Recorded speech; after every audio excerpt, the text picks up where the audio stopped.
I made it. I actually surprised myself that I made it so quickly, since I figured that to get to this rate would take me a couple more weeks still. But today, August 17th, 2022, when I finished rowing, my monthly total was 102,550 meters. That's roughly the same distance as traveling from Denver to Colorado Springs, or New York City to Trenton, New Jersey, for those on the East Coast, or from the north end of Sacramento to the south end of Stockton, for those in Cali, and God help you if you're there. I'd give some European city examples, but you guys all use the metric system, so you know how far 100 kilometers is. I don't need to give you any reference material. So, in addition to that, I am currently down 17 pounds, which is just under 8 kilos for the European, well, actually for everybody on Earth other than America listeners.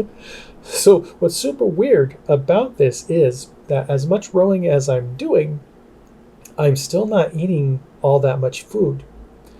So it turns out eating fat actually is satiating. That's just how it goes. In fact, let me just tell you quickly what I've eaten the last 24 hours. Close to 25 hours now, but basically 24 hours. I'm ready for this long, comprehensive list. That's right, nothing. And how many meters have I rowed in that same 24, 25 hour period? 20,143. That's right. Now, I would say that I've done two 10Ks during the last 24 hours, but that's not technically quite accurate. What I did yesterday was I did a 6K, and then I felt super tired at the end of 6K, and I was like, I'm not going to push it, so I rested. And I was just going to leave it at that for the entire day. I mean, 6K is nothing to sneeze at. But around 10:30 last night, I started getting fidgety, and I was like, well, I could go and do some more rowing. So I did another 4K. And when I was done with that one, I checked my monthly totals because I was kind of curious. Here it was just over halfway through the month, and I was like, I wonder how far I've gone. And I saw that I was only about 7.5K under 100K. So today I did a complete 10K, one workout for all 10, and I hit that mark. So you might be wondering, if I haven't eaten anything in 24 hours and I still was able to do 20,000 meters in that same period, then I must have eaten a ton of food, must have carb loaded for sure right before I did all that, right? Absolutely not. See, yesterday, what I ate wasn't exactly planned. See, I usually have something around 3 p.m. my time, but I had a Zoom call for work scheduled during that time. So when I was doing that, I didn't have time to really just sit and cook a bunch of meat. So what I did is I cooked 8 eggs.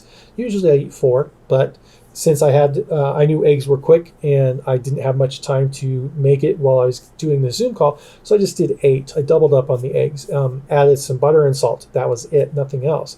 And that was all the food that I ate the entire day. That was my break London. Break London. That sounds like something the Irish would like to do. No, break Lunchdon. I don't know. Whatever you want to call it. Like, it was my one meal that was unplanned to be one meal because I was expecting to have 2, but that's just the way it went. I literally was expecting that once the call was done, once I did my row, then I would be hungry, and probably about 8:30, then I would want to eat some more meat, and I had some hamburger thawing in the fridge so that I could have that. But 8:30 came, and 8:30 went, and I wasn't hungry. So I didn't eat. Simple solution. And actually right now, as I'm doing this recording, I'm still not hungry. So I don't know when I will actually eat. I fully expect to be eating something this evening, since while I've done a 10K before fully fasted and not broken my fast after it, I've never done 20K during the course of a single fasting period. So I'm not exactly sure what would happen. I would expect my muscles are going to be like saying, give me some more sustenance, give me something. But that said, like, I'm down 17 pounds, and even with that missing, I still have quite a bit to go that it could use. So there's a good chance I just won't get hungry. In fact, I'm a little mystified as to why I got the rebound of energy after my row was done yesterday, because I legitimately felt tired after 6K. And like I said, I was done and I was like, well, I can eat more meat. Tomorrow's another day, kind of a thing. And instead, not eating anything, I suddenly got energy out of the blue. Like, I don't know, maybe my body's like, I'll just take this chunk of fat from your liver and now I'm fine to go. Um, Honestly, I don't know, but it does bring to mind something that I kind of wanted to add on to here, which is I believe, having started carnivore, I'm coming to understand my body's signals a lot better now. And it's not just in relation to the hunger signal, although that's probably going to be the primary one that I'll focus on. But I'm also thinking about when I'm doing my working out, I can tell when my muscles are lying to me. And what I mean by that is when my muscles are saying, hey, I'm tired, this hurts, I don't want to do this anymore, just rest, you've gone far enough. And yeah, I can also know I've got plenty more in the tank, I'm still going to go. And so, there's just that little tiny hump you push through and then smooth sailing. I guess some people might call it getting your second wind. I'm not sure. I suspect it's the same thing, but it's like you get over that little hump and then you can go a whole lot further and then you get tired, right? So I'm able to hear that signal better, and I can tell when my muscles are legitly tired, like they were after the 6K, and when they're just saying, you've been sitting here for 30 minutes, and wouldn't you like to just go play video games instead? Wouldn't that be more fun to do? You can tell the difference there, right? So it's bringing to mind some interesting things, being able to listen to what my body's telling me. See, for thousands of years, humans lived with absolutely no clocks. I don't know if you knew that. There were no clocks. There's nothing in nature that is a clock. The closest we get is we have the sun going overhead, right? But that just tells us what the day is. And that length changes every day through the year because the tilt of the earth and the way that it's rotating around the sun. The closest you'll get to constant is if you're near the equator, and then you can get fairly close. But even the equator doesn't have exactly the same length of days every single day. Days are longer in the summer, shorter in the wintertime. This is how it goes. And while we use some natural processes now, like the vibration of a quartz crystal, clearly we had no way of measuring that when we were just learning society. So we started society with no clocks at all, just rough estimates of what time there are. There were no schedules dictating what exact period of time you had to do something at. Like you had to do this by 3 p.m. If you don't turn in your TPS report by noon sharp, none of that stuff. You just did what needed to be done when it needed to be done with what you had available.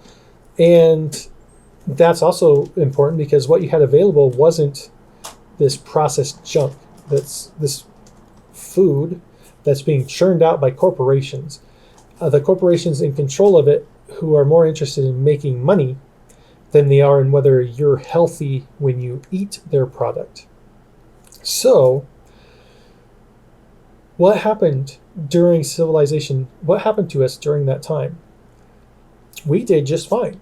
Incidents of obesity, diabetes, heart disease, heck, anything related to metabolic syndrome, those were just non-existent. Now, obviously, there were other issues. You could run into dysentery.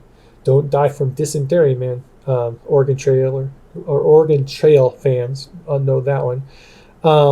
There were other things like that, the Black Death. I'm not saying that society hasn't improved anything whatsoever, but the diseases related to what you eat were not prevalent.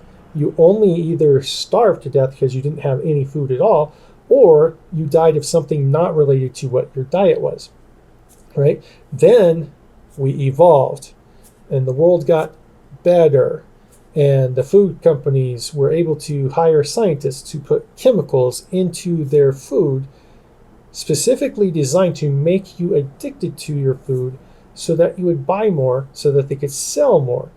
Kind of like the guy out on the street corner who wants to give away your free drugs for, free sample. Go ahead, try them out. because he knows that then you'll be coming back for more and more and more, and all of your money goes to him. So the food companies did that with their sciences. They invented what works to hook people. MSG is obviously one that's brought up a lot, that's added to a bunch of food. But I would say that the sugars that are being added in are probably even more so. There's no reason that food needs to have as much high fructose corn syrup as it does. In fact, high fructose corn syrup is not a natural food at all. It's completely manufactured. You wouldn't normally get your sugars from grinding up corn and making the solution and then using that in place of sugar. You would have gotten what comes naturally in fruit or naturally in vegetables, things like that, under the olden days. But now we've invented this chemical and we're putting it into everything. And then when the studies start coming out saying, people are dying of these types of diseases, what does the food companies do? What do the food companies do? I can speak proper English. They hire their own researchers. And magically, the researchers that are hired by the food company find exactly what the food company wants them to find.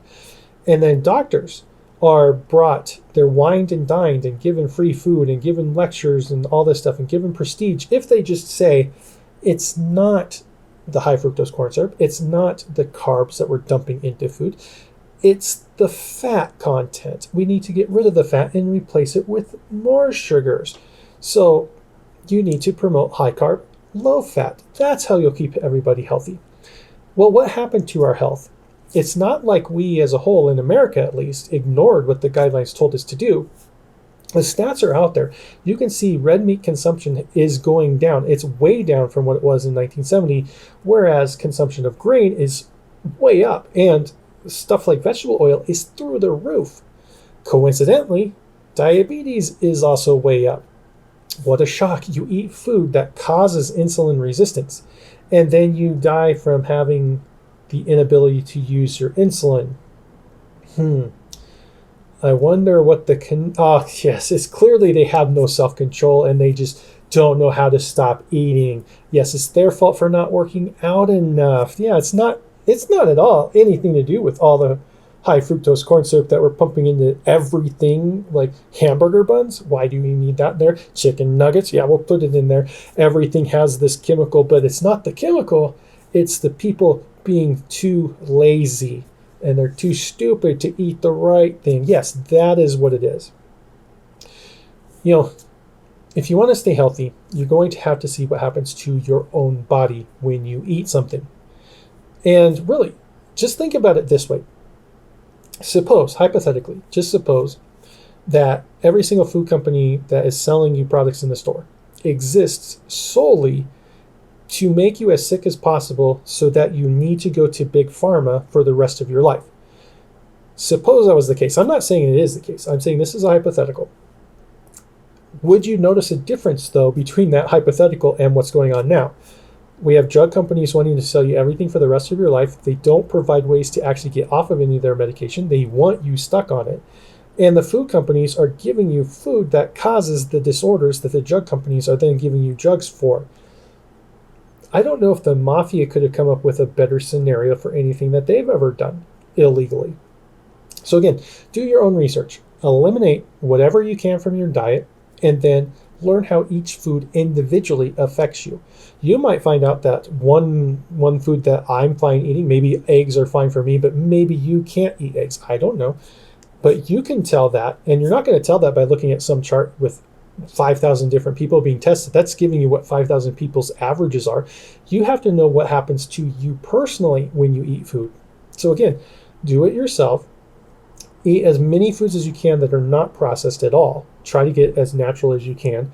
Try to go with what the diet that our ancestors ate for thousands of years was, and then see what difference it makes in your life. I bet if you do that, you'll start to be able to hear those same signals from your body, and you'll be able to tell this is legitimate hunger, and this is just, it's the time of day I'm supposed to eat. It's social eating. You'll be able to tell that. And in fact, many people reference the fact that a lot of times when they're dieting, they start feeling hungry and then they drink a bunch of water and they're not hungry anymore. And it was, I was really just thirsty. why would your body, which is not stupid, why would your body not know whether it was thirsty or hungry? If you're eating healthy food, if you're eating the stuff that your body actually needs, it's going to tell you the correct signal, and you'll be able to tell this signal is thirst, this signal is I need food. You'll be able to tell that in your brain.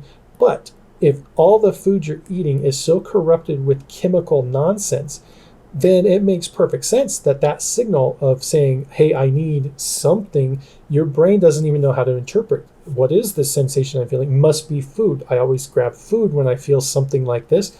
And it doesn't even know the difference between water and food at that point. Just a hunch, but I bet the more people who stop eating any of this processed junk, stop eating anything with high fructose corn syrup in it, stop eating as many of the chemical stuff as you can get away with eating, and just eating as much natural meat as you can, natural eggs, things like that, I bet you will see that all of those signals start making more sense to your body. So with all of that, I do hope you all have a wonderful day, especially you. Peace out.